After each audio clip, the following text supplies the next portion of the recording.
যে ভূমিতে ব্রহ্মজ্ঞান বিকশিত হয়েছে বা সেই ভূমিতে ব্রহ্ম তেজ জ্বলে উঠবে।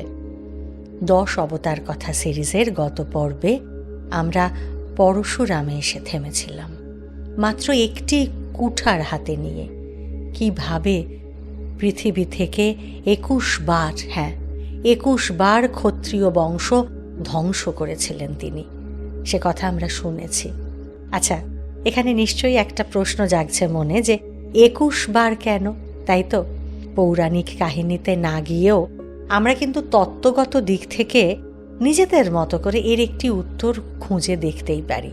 এই 21 সংখ্যাটি হল সম্পূর্ণতার প্রতীক।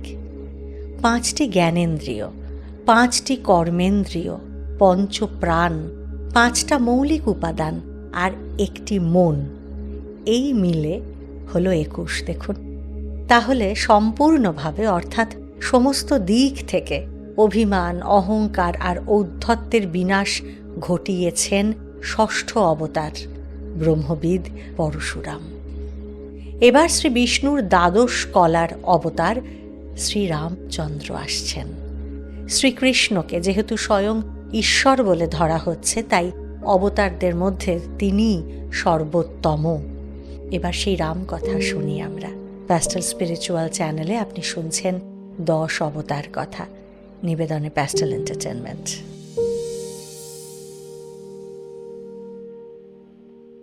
ভগবান শ্রী বিষ্ণুর কথা মতো জয় আর বিজয় তাদের 3টি অভিশপ্ত জন্মের মধ্যে প্রথম জন্ম নৃসিংহ অবতারের সময়টা কাটিয়ে ফেলেছেন। কালের নিয়মে অবতারের লীলা সহায়ক রূপে জয় বিজয়ের আবারও জন্মগ্রহণের সময় চলে এলো। পৃথিবী ক্ষত্রিয় শূন্য হওয়ার পর এই পৃথিবীতে আদর্শ ক্ষত্রিয়ের দৃষ্টান্ত স্থাপন করতে আবারও সেই অবতারকেই আসতে হবে যে, আর অবতারকে তার লীলা সহায়কদের নিয়েই আবির্ভূত হতে হবে। কারণ সকলেই তার সঙ্গে কলমি শাকের দলের মতো ওতপ্রোতভাবে জড়িত।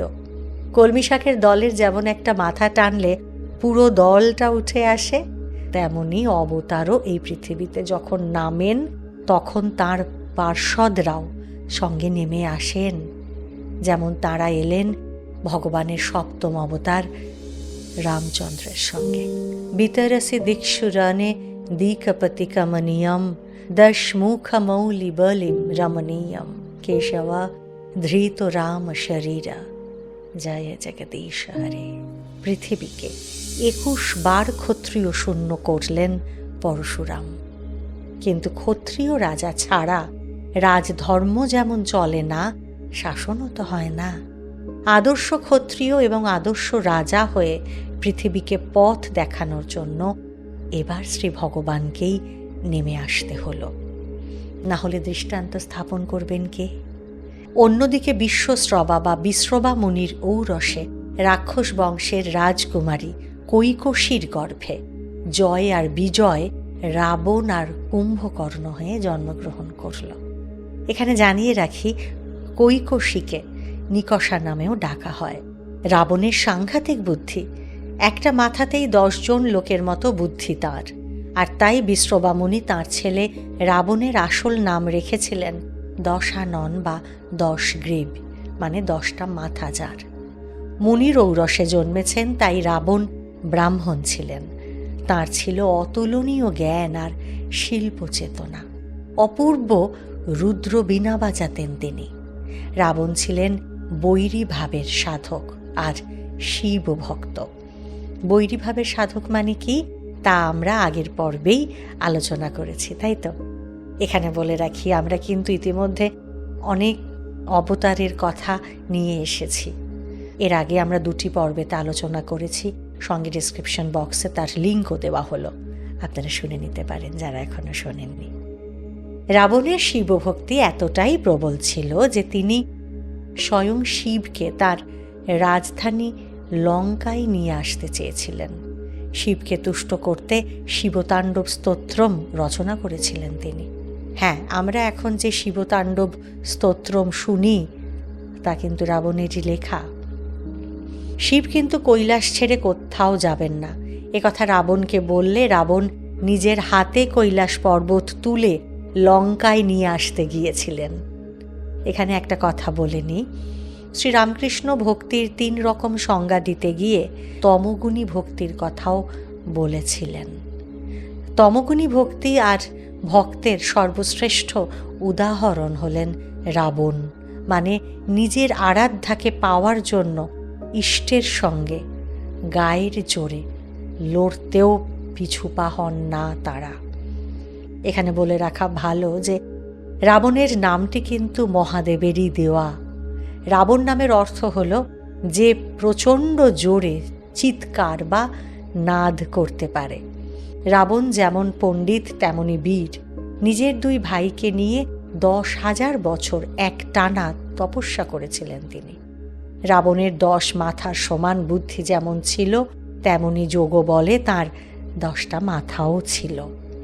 তপস্যা চলাকালীন প্রত্যেক 1000 বছরে রাবণ নিজের একটা করে মাথা যজ্ঞের আগুনে আহুতি দিয়েছিলেন। এইভাবে 9000 বছর কেটে যাওয়ার পরে রাবণ যখন নিজের আসল মাথাটা কেটে আহুতি দিতে যাবেন, তখন ব্রহ্মা এসে তাকে বললেন যে, দশানন, তোমার তপস্যায় আমি তুষ্ট হয়েছি, কি বর চাও তুমি বলো। ব্রহ্মার কাছে রাবণ অমরত্ব চেয়েছিলেন, আর তখন ব্রহ্মা বুদ্ধি করে রাবণকে বলেন যে, বেশ, দেবতা, দৈত্য, যক্ষ, পশু, পাখি, রক্ষ আর নাগ এরা কেউই তোমাকে মারতে পারবে না, একমাত্র মানুষের হাতেই তোমার মৃত্যু হবে। রাবণ ভাবলেন, দেবতারাই যখন মারতে পারবেন না, তখন তাকে মারা মানুষের কর্ম নয়।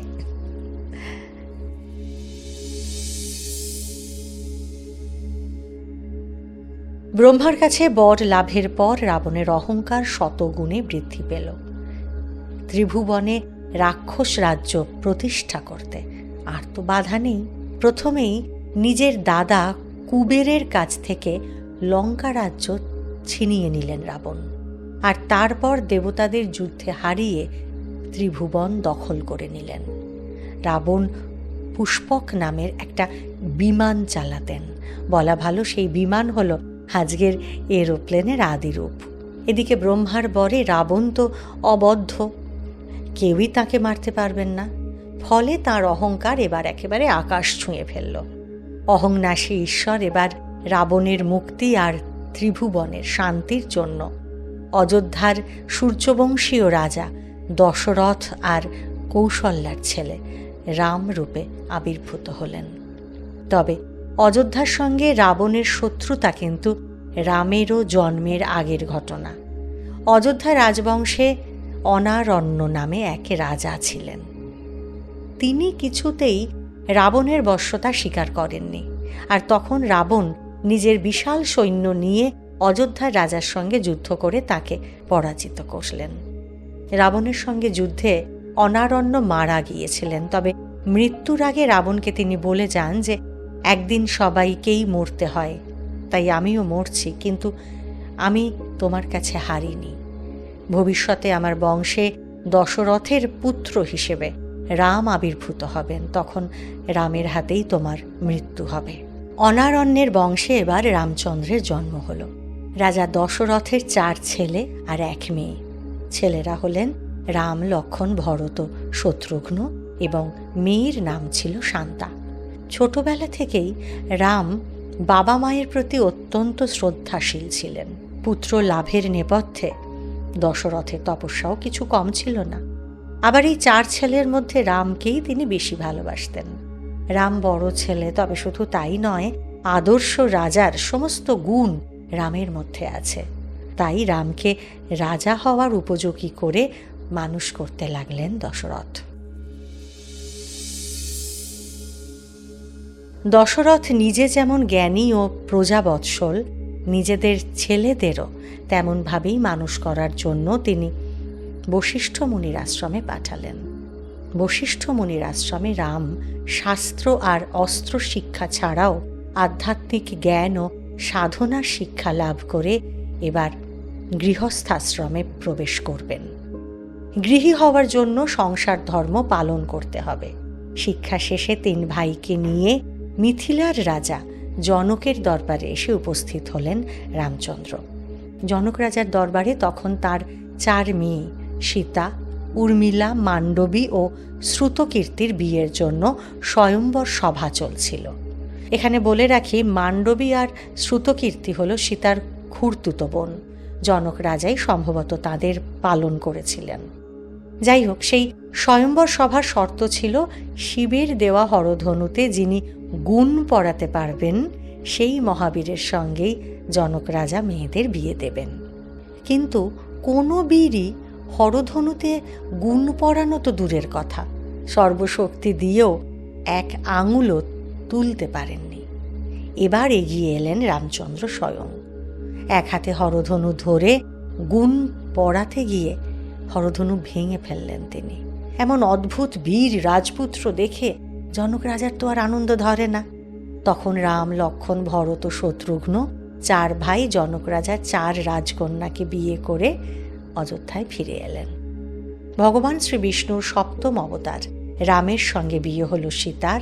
সীতা হলেন দেবী লক্ষ্মীর অবতার, বলা ভালো রাম অবতারের শক্তি তিনি। সীতাকে বিয়ে করে অযোধ্যায় ফিরে এলেন রামচন্দ্র। রামকে প্রজারা এমনিতেই রাজা বলে মেনে নিয়েছিলেন। এবার তাদের মহারানীকে দেখে তো দেশ জুড়ে একেবারে আনন্দের বন্যা বয়ে গেল। দশরথ বুঝলেন যে এবার রামকে রাজা হিসেবে অভিষিক্ত করার সময় হয়ে এসেছে। দশরথের মনের ভাব বুঝতে পেরে কুচক্রী মন্থরা দাসী রাজা দশরথের আরেক রানী কইকেয়ীকে মন্ত্রণা দিতে বসলেন। দশরথ একবার যুদ্ধ করে প্রচণ্ড ক্লান্ত হয়ে পড়লে কইকেয়ী তখন মন প্রাণ দিয়ে দশরথের সেবা করেছিলেন। আর তাতে দশরথ খুশি হয়ে কইকেয়ীকে কথা দিয়েছিলেন যে কইকেয়ী যা চাইবেন দশরথ তাকে তাই দেবেন।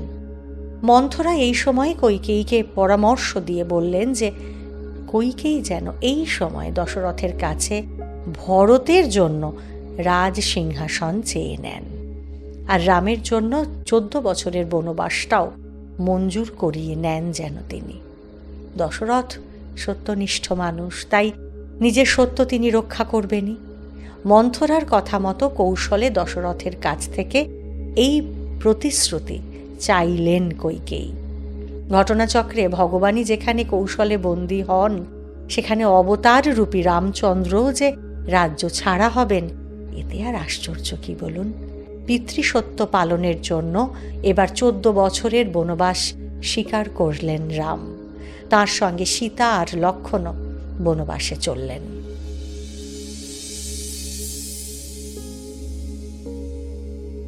আরেকবার রাবণের কথায় ফিরে আসা যাক। পরমা সুন্দরী শূর্পণখা ছিলেন রাবণের বোন। রাবণের অমতে বিদ্যুৎ জিহ্বা নামে এক দৈত্য পুরুষকে বিয়ে করেছিলেন তিনি। কিন্তু রাবণ জানতে পেরেছিলেন যে তাকে বধ করতেই শূর্পণখাকে ঠকিয়ে বিয়ে করেছে ওই বিদ্যুৎ জিহ্বা। সঙ্গে সঙ্গে তাকে মেরে ফেলে শূর্পণখাকে লঙ্কায় ফিরিয়ে নিয়ে এসেছিলেন রাবণ। এদিকে ঘুরতে ঘুরতে একদিন পঞ্চবটী বনে এসে বনবাসী রামচন্দ্রকে দেখে তার প্রতি আকৃষ্ট হন শূর্পণখা। কিন্তু রাম স্পষ্ট জানিয়ে দেন যে সীতা ছাড়া আর দ্বিতীয় কোনো নারী তাঁর জীবনে আসবে না। শূর্পণখা তখন লক্ষ্মণকে বিয়ের প্রস্তাব দেন, কিন্তু লক্ষ্মণও দাদার মতো এক নারীর প্রতি দায়বদ্ধ। তিনিও আর দ্বিতীয় বিয়ে করবেন না জানিয়ে দেন। এই কথা শুনে রাগে ফেটে পড়ে সীতাকে আক্রমণ করতে গেলেন শূর্পণখা। তাঁর মনে হলো যে তাঁর যাবতীয় অপমানের মূল এই সীতা। ভয়ঙ্কর রাগে লক্ষ্মণ এবার শূর্পণখার নাক কেটে ফেললেন। বোনের প্রতি অন্যায়ের প্রতিশোধ নেওয়ার জন্যই মায়া বিস্তার করে রাম আর লক্ষ্মণকে দূরে ব্যস্ত রেখে সীতাকে হরণ করে লঙ্কায় নিয়ে এলেন রাবণ। এইবার রাবণ বধের সুযোগ মিলল। কিষ্কিন্ধার রাজা সুগ্রীবের সঙ্গে বন্ধুত্ব করে বিরাট বানর সেনা আর মহাবীর হনুমানের আনুগত্য লাভ করার সঙ্গে সঙ্গেই রাবণ বধের কাজটাও আর সহজ হয়ে গেল। সুগ্রীবের প্রবল শত্রু তার ভাই বালিকে বধ করতে সাহায্য করে চিরদিনের জন্য বানররাজের হৃদয় জিতে নিয়েছিলেন তিনি। হনুমানের উৎসাহে বিরাট বানর সেনা সমুদ্রের ওপর সেতু বেঁধে রাম আর লক্ষ্মণকে নিয়ে লঙ্কার উদ্দেশ্যে যাত্রা করল। লঙ্কা বা বর্তমান শ্রীলঙ্কা ভারতের মূল ভূখণ্ড থেকে কিন্তু আলাদা, এবং মাঝখানে সমুদ্র থাকার জন্য রামকে বানর সেনার সাহায্যে সেতু বন্ধন করতে হয়েছে। আজও ভারতের শেষ প্রান্ত ধনুষ্কটিতে সেই সেতুর কিছু অংশ দেখা যায়, যা আজও রাম সেতু নামে পরিচিত। যাই হোক, তো শ্রীলঙ্কায় বর্তমানে যেখানে মান্নার আইল্যান্ড অঞ্চল, সেখানেই রাম আর রাবণের যুদ্ধ হয়েছিল বলে মনে করা হয়। রাম যেহেতু মানুষ রূপে জন্মগ্রহণ করেছিলেন আর ব্রহ্মার বরে রাবণ একমাত্র মানুষের হাতেই বধ হবেন, তাই রাম রাবণ আর কুম্ভকর্ণ মানে জয় আর বিজয়কে বধ করে সীতাকে উদ্ধার করলেন, এবং রাবণের ভাই ভক্তপুরুষ বিভীষণ, যিনি রামের পক্ষে ছিলেন, তাকে লঙ্কার রাজা হিসেবে অভিষিক্ত করলেন। মৃত্যুর আগে অবশ্য শ্রীরামচন্দ্রকে ভগবান বিষ্ণুর অবতার বলে চিনতে পারেন রাবণ, এবং নিজের পূর্বজন্মের কথাও তার মনে পড়ে যায়। রাবণ বধের পরে সীতাকে সঙ্গে নিয়ে লঙ্কা থেকে ফিরে রাম অযোধ্যার রাজা হিসেবে অভিষিক্ত হন।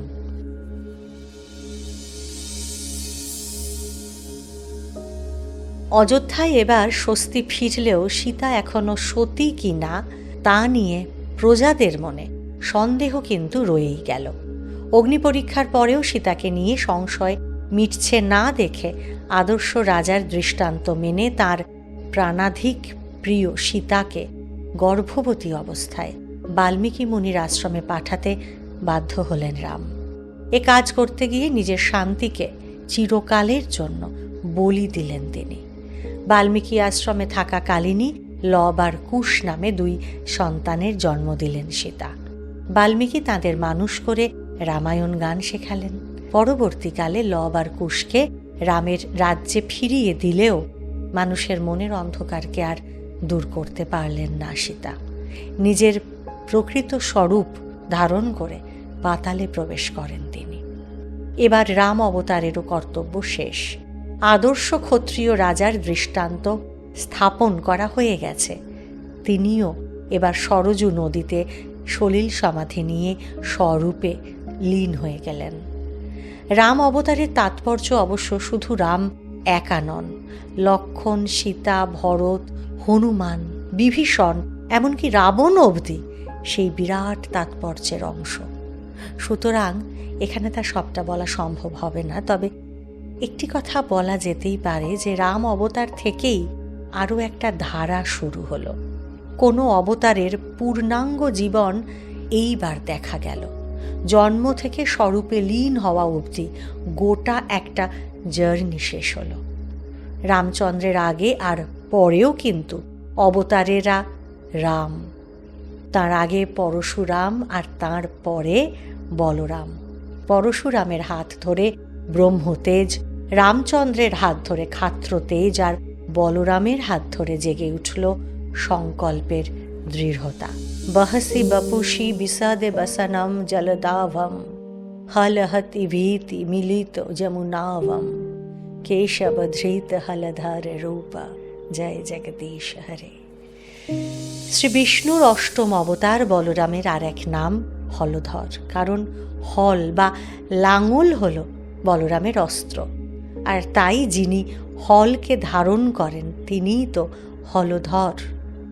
বলরাম কৃষির দেবতা হলেও তিনি হলেন শ্রী বিষ্ণুর সংকর্ষণ অবতার।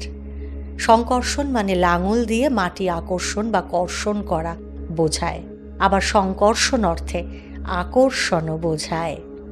ব্যাপারটা একটু বুঝিয়ে বলি তাহলে, অন্তত একটু চেষ্টা করি আমরা।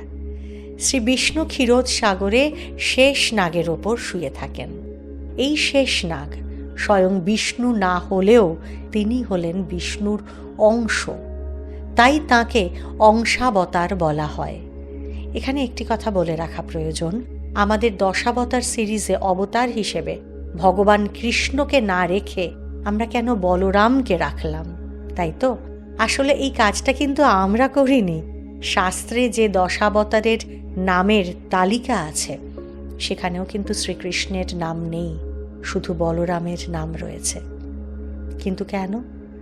শ্রীকৃষ্ণের মধ্যে বিষ্ণু শক্তির সর্বোচ্চ বা পূর্ণ প্রকাশ রয়েছে, আর তাই শ্রীমদ্ ভাগবতে বলা হচ্ছে কৃষ্ণস্তু ভগবান স্বয়ং, অর্থাৎ শ্রীকৃষ্ণ স্বয়ং ঈশ্বর।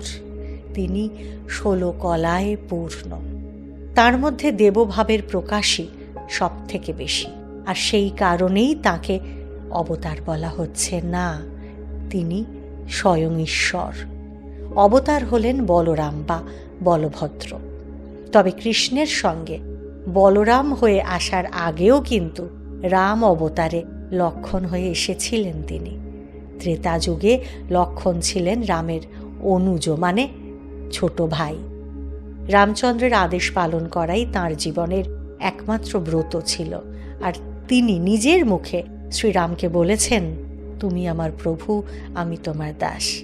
বৈষ্ণব ব্যাখ্যা বলছে, লক্ষ্মণের এই অকৃত্রিম সেবায় সন্তুষ্ট হয়ে ভগবান কৃষ্ণ দাপরে শেষ নাগকে জ্যেষ্ঠ ভ্রাতার স্থান দিলেন, যাতে সেবার সঙ্গে সঙ্গে কৃষ্ণকে শাসনের অধিকারও তিনি পান।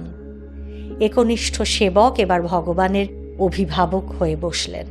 এও তার অপূর্ব এক লীলা।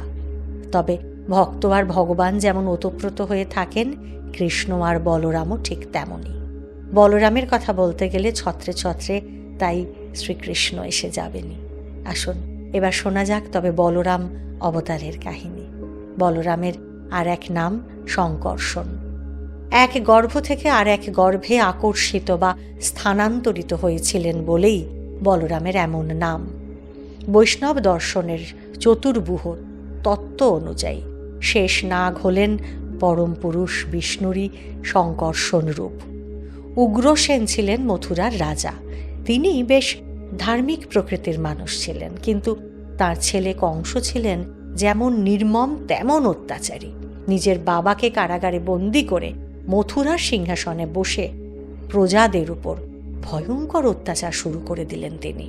আর শুধু সাধারণ প্রজা নয়, মুনি ঋষিদের আশ্রম ভেঙে গুঁড়িয়ে দিয়ে কংস যথেচ্ছাচার করতে শুরু করলেন। সেই অত্যাচারের পরিমাণ এতটা বেড়ে গেল যে দেবতারা অবধি মথুরার অবস্থা দেখে বিচলিত হয়ে উঠলেন। ওদিকে মুনি ঋষিরাও নিজেদের পরিত্রাণের জন্য অসহায় হয়ে প্রার্থনা শুরু করলেন। কিন্তু দেবতাদের তো অত ক্ষমতা নেই। তাঁরা এবার পালনকর্তা শ্রী বিষ্ণুর কাছে গিয়ে আকুল হয়ে তাঁর সাহায্য প্রার্থনা করলেন।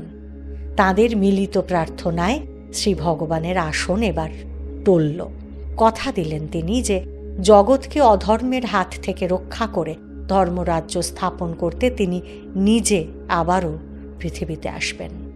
এবার তাঁর পূর্ণতম অবতার কৃষ্ণ হিসেবে কংসের বোন দেবকীর গর্ভে জন্মগ্রহণ করবেন তিনি। তাঁর অংশাবতার শেষ নাগও তাঁর সঙ্গেই পৃথিবীতে নামবেন। ওদিকে কংস তো সিংহাসনে বসেই মহা ধুমধাম করে নিজের বোন দেবকীর সঙ্গে ধার্মিক ও নিষ্ঠাবান বসুদেবের বিয়ে দিয়ে দিলেন। দেবকী যখন শ্বশুর ঘর করতে যাচ্ছেন তখনই আকাশে দৈববাণী শোনা গেল যে দেবকীর গর্ভের অষ্টম সন্তানের হাতেই কংসের মৃত্যু হবে। আর এই দৈববাণী শোনা মাত্র কংস তার সমস্ত স্নেহ মমতা ভুলে গিয়ে দেবকী আর তার স্বামী বসুদেবকে কারাগারে বন্দী করে রাখলেন।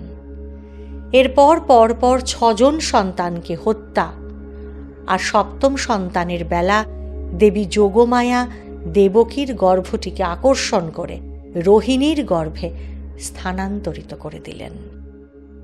রোহিণীও বসুদেবের স্ত্রী। তাকে নন্দরাজার কাছে গোকুলে পাঠিয়ে দিয়েছিলেন বসুদেব। নন্দরাজা ছিলেন বসুদেবের পরম সুহৃদ। সুতরাং তার কাছে রোহিণী আর রোহিণীর গর্ভে বলরাম যে নিরাপদেই থাকবেন সে কথা জানতেন বসুদেব।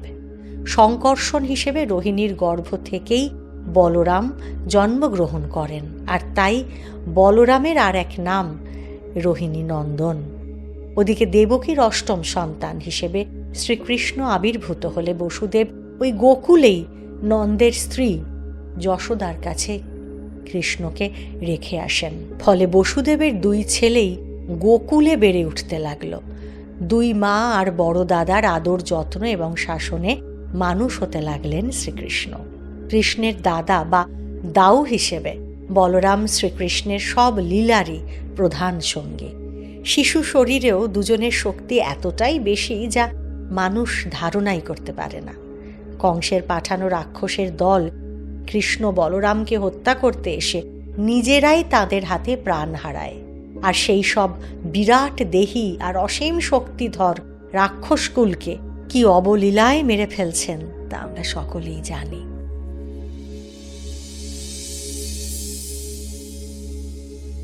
বলরাম স্বভাবে শান্ত হলেও রেগে গেলে উগ্র ভৈরব তিনি। আবার বারুণীর নেশাও একটু করে থাকেন তিনি। বলরামের শক্তি আর ক্ষমতার নিদর্শন মুখে বলে শেষ করা যায় না। একটা ঘটনার কথা বলি বরং। একবার হস্তিনাপুরের দিকে যমুনা নদীতে গোপীদের সঙ্গে লীলা করবেন বলে যমুনাকে একটু এগিয়ে আসতে বললেন বলরাম। যমুনা নদী রাজি হলেন না। বলরাম তখন লাঙল দিয়ে যমুনাকে টেনে নিজের দিকে নিয়ে এলেন। বলরামের কাছে ক্ষমা চেয়ে তখন সেই হস্তিনাপুরের দিকেই বইতে লাগলেন যমুনা। আজও হস্তিনাপুরের দিকেই যমুনা নদীর সেই অদ্ভুত বাঁকটি দেখা যায়। গোকুলের আরেকটি ঘটনার কথা বলি তবে। একবার গোকুলের বালকেরা কৃষ্ণ ও বলরামকে এসে বলল যে গোকুলের তাল বনে এত ভালো তাল ঝুলে আছে, অথচ ধেনুকাসুরের ভয়ে কেউ সেখানে যেতেই পারে না। বলরাম শুনে হেসে বললেন, চল আজ তোদের তাল খাওয়াবো। সবাই তাল বনে পৌঁছতেই বলরাম নিজের বিশাল শক্তিতে তাল গাছগুলোকে ধরে এমন জোরে ঝাঁকুনি দিতে লাগলেন যে মর্মর শব্দে শত শত পাকা তাল নিচে পড়তে লাগলো। আর তালের শব্দ শুনে ধেনুকাসুর রেগে দৌড়ে এলো আর বলরামকে আঘাত করল। বলরাম একবার সেই আঘাত সহ্য করলেও দ্বিতীয়বার যখন আবার আঘাত করতে এলো সেই অসুর, তখন তার দুটো পা শক্ত করে ধরে ফেললেন বলরাম। আর তারপর তাকে বনবন করে ঘুরিয়ে একটা প্রকাণ্ড তালগাছের ওপর ছুঁড়ে ফেললেন তিনি। তালগাছের সঙ্গে বিরাট ধাক্কা খেয়ে সেখানেই মারা গেল ধেনুকাসুর। তখন কৃষ্ণ আর বলরাম বন্ধুদের সঙ্গে আনন্দ করে তাল খেতে লাগলেন। বলরামের শক্তির আরেকটি কাহিনী বলি। কৃষ্ণ আর বলরামকে বধ করতে গোকুলে প্রলম্বাসুরকে পাঠিয়েছেন কংস। একদিন গোকুলের ছেলেরা তখন কানামাছি খেলছে। নিয়ম ছিল যে দল হারবে সেই দল বিজয়ী দলের বন্ধুদের পিঠে চড়িয়ে নিয়ে যাবে। দানব প্রলম্বাসুর এক গোপ বালকের ছদ্মবেশে সেই কানামাছি খেলায় এসে যোগ দিল। একটা দলের নেতা হলেন কৃষ্ণ, আর একটা দলের নেতা হলেন বলরাম। খেলায় যে দলে অসুর ছিল সেই দলটি হেরে গেল। শর্ত অনুযায়ী এবার তাহলে প্রলম্বাসুরকে বলরামকে পিঠে নিয়ে ঘুরতে হবে। অসুর মনে করলো এটাই সুবর্ণ সুযোগ। সে বলরামকে পিঠে নিয়ে বন ছাড়িয়ে অনেক দূর ছুটতে লাগলো। তারপর নিজের দানবীয় রূপ ধরে বলরামকে আক্রমণ করতে এলো। কিন্তু বলরামের শক্তি সম্পর্কে তার তো কোনো ধারণাই ছিল না। ভয়ানক রেগে সেই অসুরের মাথায় প্রচণ্ড জোরে ঘুষি মারলেন বলরাম। আর সেই এক ঘুষিতেই এবার সেই অসুরের মাথা গুঁড়িয়ে গেল। সে রক্ত বমি করে মারা গেল সেখানেই। রাক্ষস নিধন তো বটেই, এমনকি মথুরায় কংসবধের সময়ও কৃষ্ণের সঙ্গে বলরামেরও সমান যোগদান ছিল। পরিণত বয়সে রাজা কুকুদমি বা রৈবতের কন্যা রেবতীকে বিবাহ করেন বলরাম। বলরাম আর তাঁর স্ত্রী রেবতীকে নিয়ে এক আশ্চর্য ঘটনা শোনা যায়। রেবতী নাকি বলরামের চেয়ে উচ্চতায় অনেকটা লম্বা ছিলেন।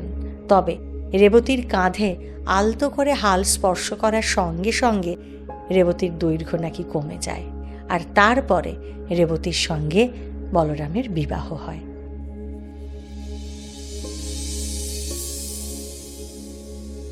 শুধু হাল নয়, অংশাবতার বলরামের শ্রেষ্ঠ অস্ত্র হল গদা। খুব ভালো গদা চালাতে জানতেন তিনি। দুর্যোধন আর ভীম দুজনেই বলরামের কাছেই কিন্তু গদা চালনা শিখেছেন। তবে বলরামের প্রিয় শিষ্য কিন্তু ভীম নন, দুর্যোধন। কুরুক্ষেত্রের যুদ্ধ যখন অনিবার্য হয়ে উঠল, বলরাম তখন এক চরম ধর্ম সংকটে পড়লেন। একদিকে অধর্মের পক্ষে তার প্রিয় শিষ্য দুর্যোধন, আর অন্যদিকে ধর্মের পক্ষে তার স্নেহের পাণ্ডবরা এবং ভাই কৃষ্ণ স্বয়ং। কোনো এক পক্ষ নিয়ে স্বজনদের রক্তপাত দেখতে চাননি তিনি, আর তাই যুদ্ধে অংশ না নিয়ে 42 দিনের জন্য তিনি তীর্থযাত্রায় চলে গিয়েছিলেন। যুদ্ধের শেষ দিনে তিনি ফিরে এসে দেখলেন যে ভীম ও দুর্যোধনের মধ্যে তখন প্রচণ্ড গদাযুদ্ধ চলছে। যুদ্ধের মধ্যেই শ্রীকৃষ্ণের ইশারায় ভীম গদাযুদ্ধের নিয়ম ভেঙে দুর্যোধনের নাভির নিচে উরুতে আঘাত করেন।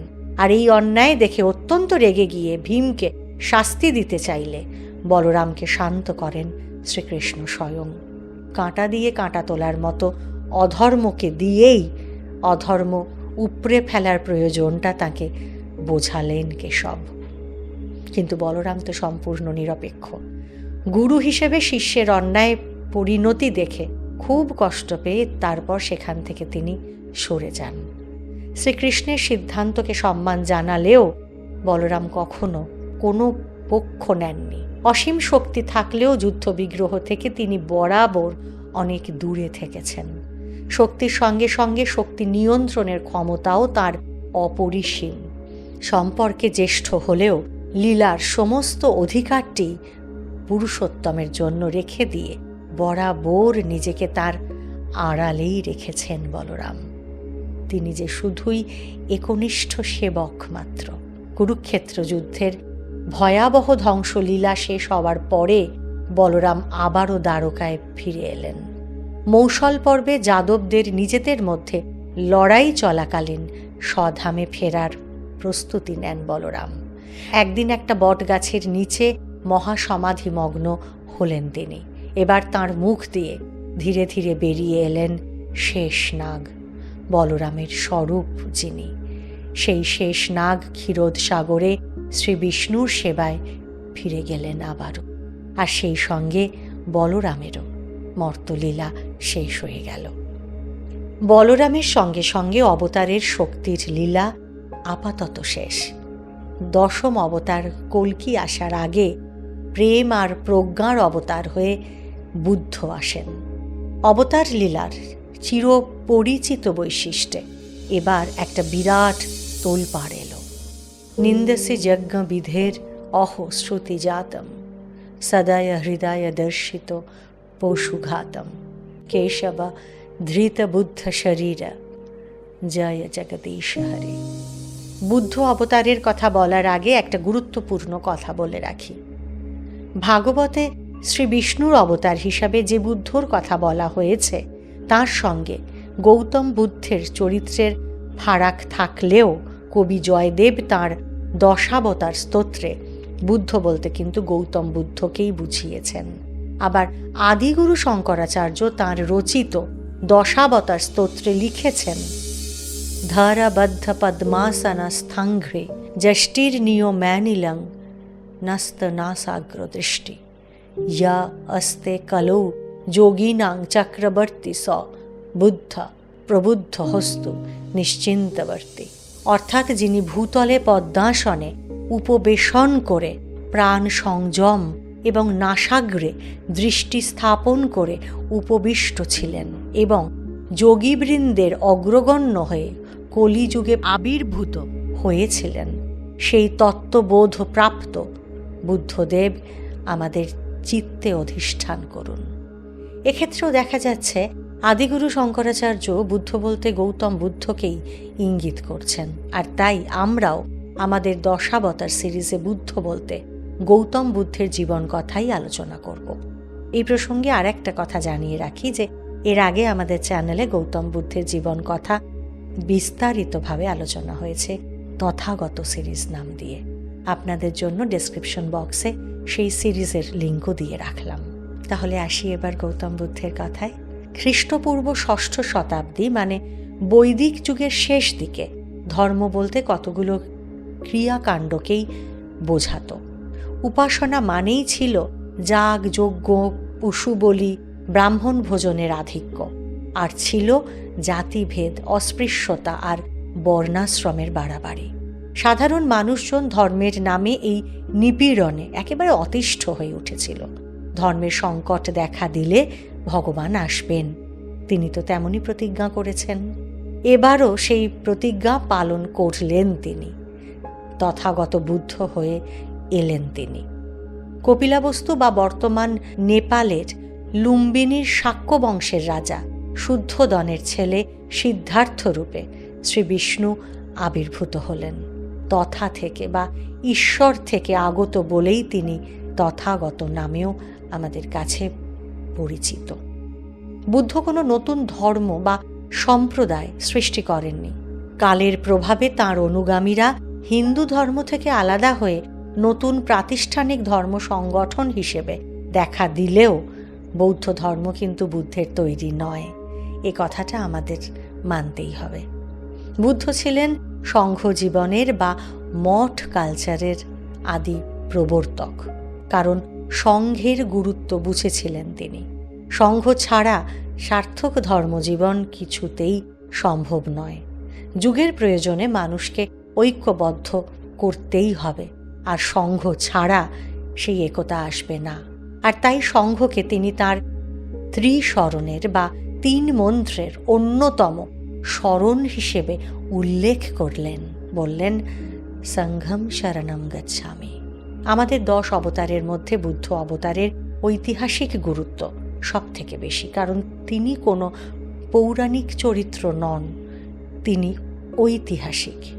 ইতিহাসের পাতায় তিনি মুদ্রিত হয়ে আছেন।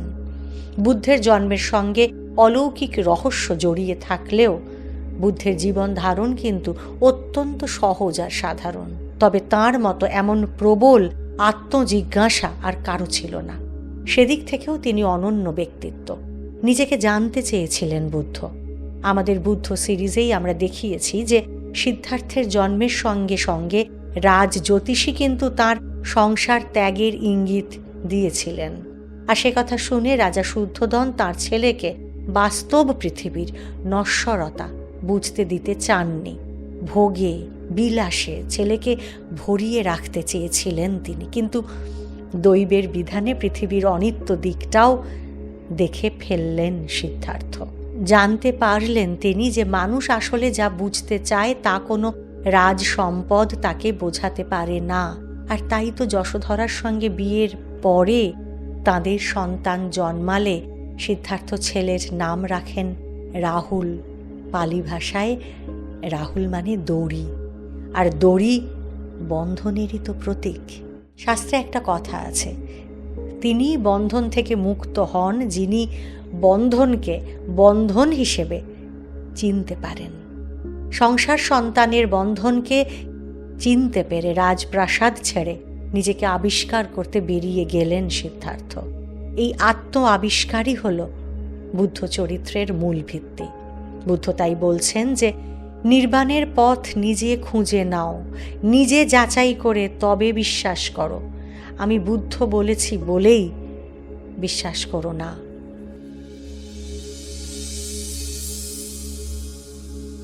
নিজেকে খুঁজতে গিয়ে জৈনদের মতো চরম কৃচ্ছ্র সাধনের তপস্যার পথ বেছে নিলেন তিনি, কিন্তু পরে তিনি অনুভব করলেন যে বন্ধন থেকে মুক্তির ইচ্ছাও আসলে একটা বন্ধন, আর তাই এক নতুন পথের সন্ধান দিলেন তিনি।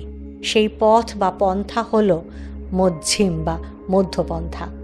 এবার আবার সাধনা শুরু করলেন সিদ্ধার্থ।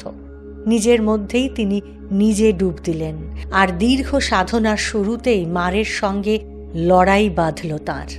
বৌদ্ধ সাহিত্যে মারকে দৈত্যের প্রতীক হিসেবে দেখালেও আসলে তা সিদ্ধার্থ বা বুদ্ধের আগের জন্মের জমে থাকা সংস্কারের জমাট চেহারা।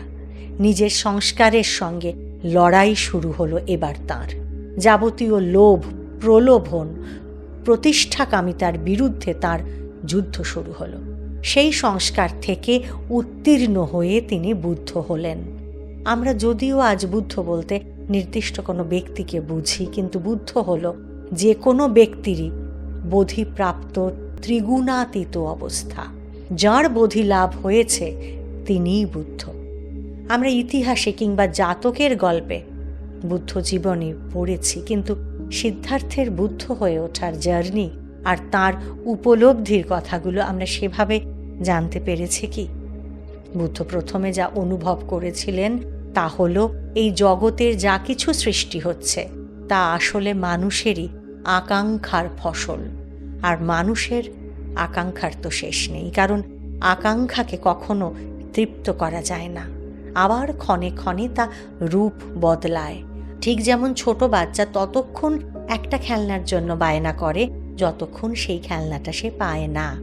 সেই খেলনাটা পেয়ে গেলেই বাচ্চাটা কিন্তু আর সেই খেলনাটার জন্য বায়না করে না, আবার নতুন আর একটা খেলনার জন্য বায়না শুরু করে। এবার পরের খেলনাটা না পেলে সে দুঃখ পায়। এক্ষেত্রে খেলনাটা হলো সেই বাচ্চাটার দুঃখের কারণ। বুদ্ধ তাই বললেন, আকাঙ্ক্ষাই দুঃখের কারণ, যার আকাঙ্ক্ষা নেই তার দুঃখ নেই। ঠিক যেন সেই সুকুমার রায়ের লেখা রাজার অসুখ গল্পের পাগল চরিত্রের মতো। যার কিছুই নেই তার আর কিছু হারাবারই তো ভয় নেই, তার কিছু চাওয়ারও নেই, কারণ চাইলেই তাকে যত রাজ্যের হাঙ্গামা সামলাতে হয়। কিছু চাইলেই হাত পাততে হয়, আর মুঠো বন্ধ করে ফেলার অর্থ হলো নিজেকে বন্দি করে ফেলা, তাই তো? সুতরাং যাবতীয় কর্ম আর অকর্ম, সত্য রজ তমর মতো তিনটে গুণ আর ধর্ম অধর্মের পারে যাওয়াই হলো নির্বাণ। আমির আসল স্বরূপটা জেনে নিজের সমস্ত ক্ষুদ্রতা বিসর্জন দেওয়ার নামই হলো নির্বাণ। একমাত্র এই নির্বাণ লাভ করলেই মানুষ জন্ম মৃত্যুর চক্র থেকে মুক্ত হয়ে যায়। জৈন ধর্মের মতোই অহিংসার কথা বলছেন বুদ্ধ, কিন্তু এখানেও আচরণের ক্ষেত্রেও তিনি মধ্যপন্থী। বুদ্ধ আত্মরক্ষা করতে শিখিয়েছেন, তবে তার সঙ্গে হিংসার কোনো সম্পর্ক নেই।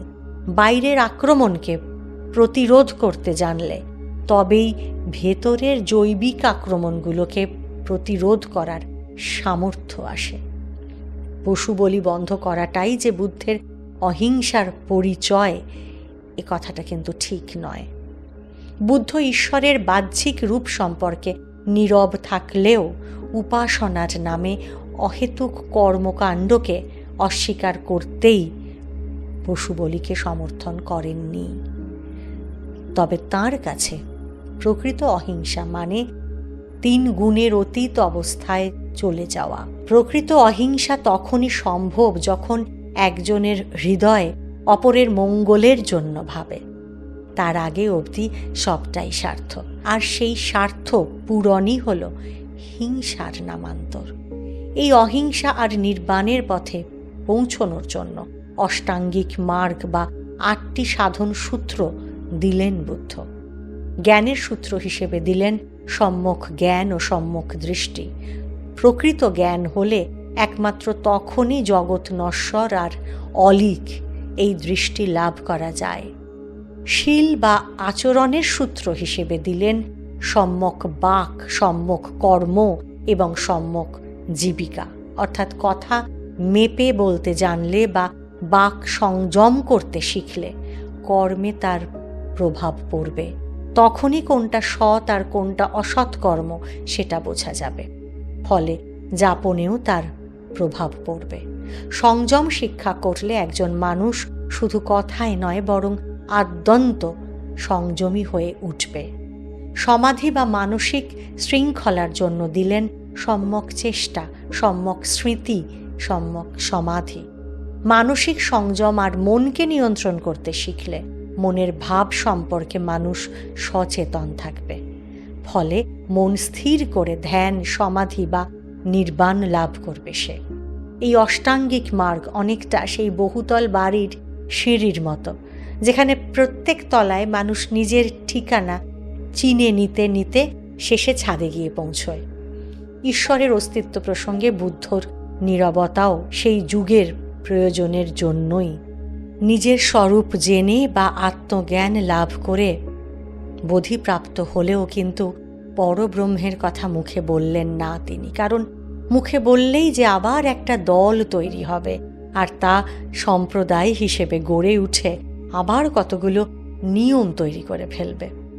বুদ্ধ বরং নিজেদের মতো করে আত্ম উপলব্ধির পথ খুঁজে নিতে বললেন।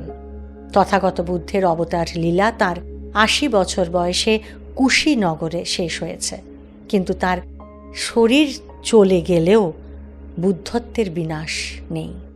নিজেকে আবিষ্কার করে বুদ্ধ হয়ে ওঠাটাই বুদ্ধর কাছ থেকে পাওয়া আমাদের উত্তরাধিকার। এবার সেই উত্তরাধিকার লালন করে আমরা বুদ্ধ হয়ে ওঠার চেষ্টা করব, নাকি বুদ্ধের মাথাকে শোপিস বানিয়ে ঘরে সাজিয়ে রাখব, সে দায়িত্বটা আমাদের দিয়ে গিয়েছেন তিনি। ম্লেচ্ছ নিবাহ নিধনে কলায়সি করওয়ালম ধূমকেতুম ইব কিম ওপি করালম কেশবা ধৃত কলকি শরীরা জয় জগদীশ হরে। ভগবান বুদ্ধের পর শ্রী বিষ্ণু অন্য অনেক অবতার, যুগাবতার, অবতারী হিসেবে অবতীর্ণ হলেও দশাবতারের অন্তিম অবতার কল্কি হিসেবে তিনি এখনও আবির্ভূত হননি। তবে কলিযুগের শেষে তিনি আবির্ভূত হয়ে ম্লেচ্ছ বা অপবিত্রতাকে ধ্বংস করে সত্যের প্রতিষ্ঠা করবেন, এটি তাঁর প্রতিজ্ঞা।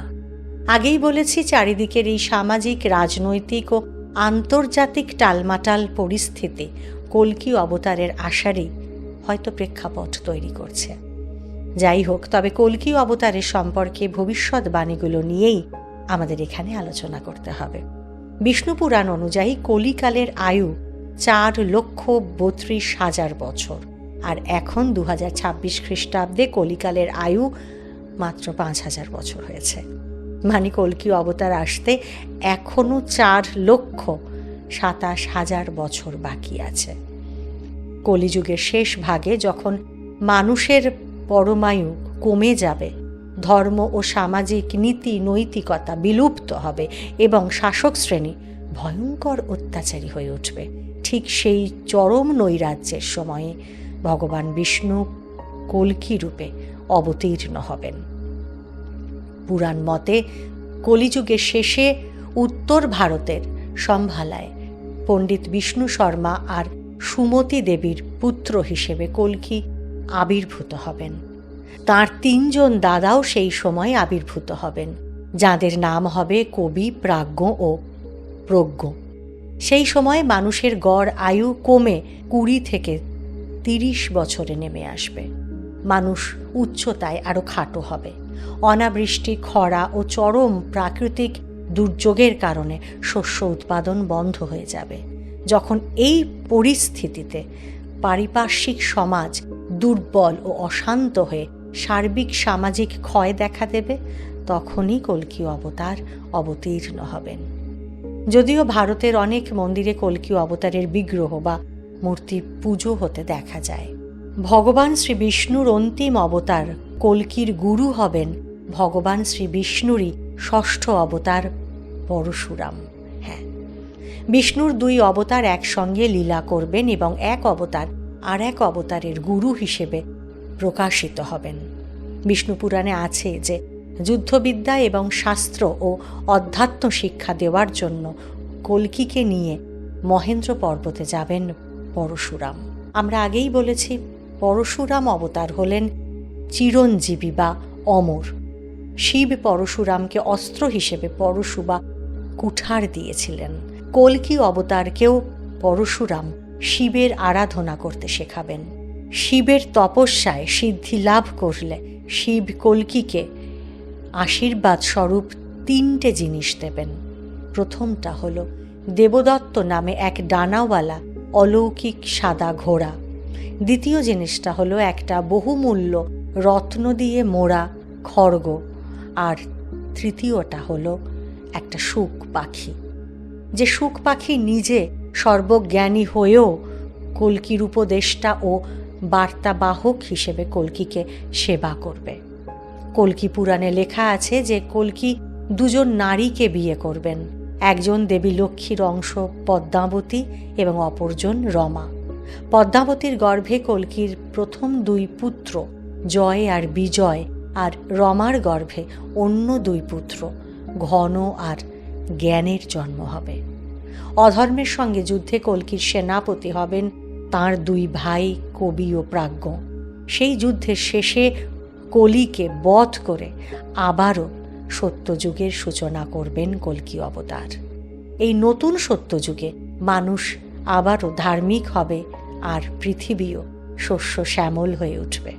প্রায় 1000 বছর ধরে অবতার হিসেবে লীলা করার পর কল্কি অবতার আবারও বৈকুণ্ঠে নিজের স্বরূপে ফিরে যাবেন। হিন্দু পুরাণ ছাড়াও অন্যান্য ধর্মের পুরাণে কল্কি অবতারের কথা উল্লেখ করা আছে। বিভিন্ন ধর্মের পুরাণে কল্কি অবতার বিভিন্ন নামে পরিচিত। যেমন হিন্দু ধর্মে কল্কি, বৌদ্ধ ধর্মে মৈত্রেয় বুদ্ধ, জৈন ধর্মে মহাপদ্ম, পার্সিতে সাউশিয়ান্ত প্রভৃতি নামেও তিনি পরিচিত হবেন বলে লেখা আছে।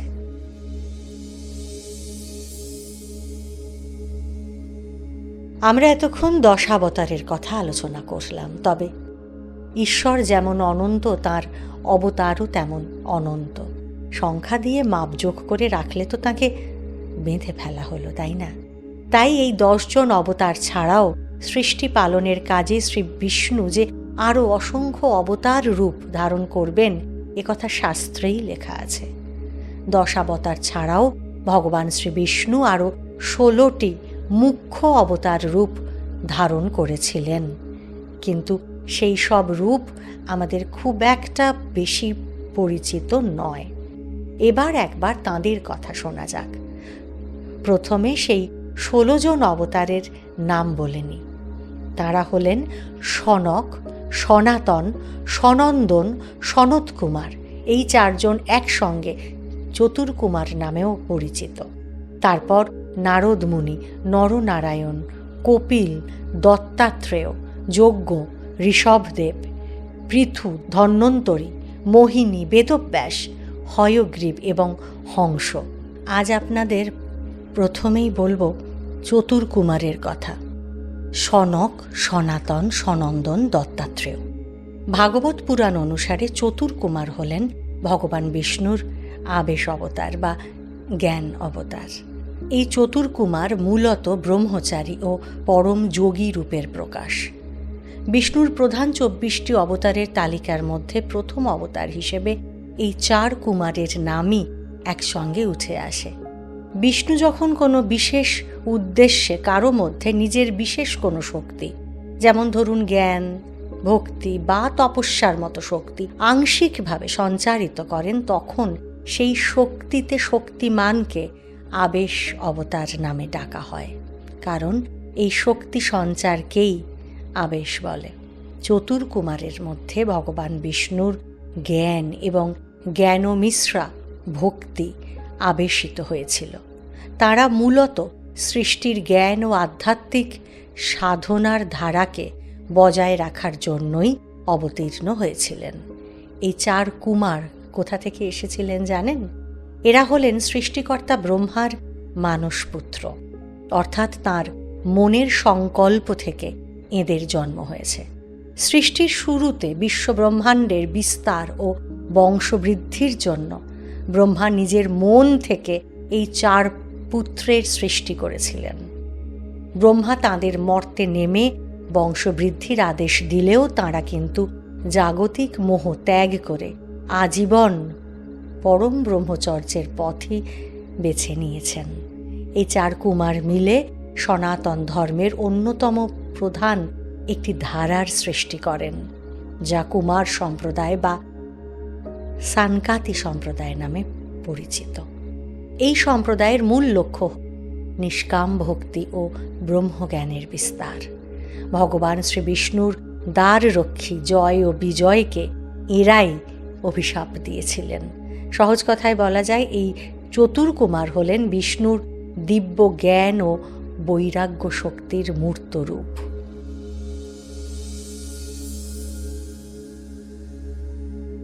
সনাতন ধর্মের প্রধান শাস্ত্র শ্রীমদ্ ভগবত গীতা ও শ্রীমদ্ ভাগবত পুরাণ অনুসারে নারদ মুনিকে ভগবান বিষ্ণুর অন্যতম অবতার হিসেবে গণ্য করা হয়। তবে তিনি শ্রীরাম বা শ্রীকৃষ্ণের মতো পূর্ণাবতার নন। তিনি হলেন বিষ্ণুর এক বিশেষ শক্তাবেশ অবতার।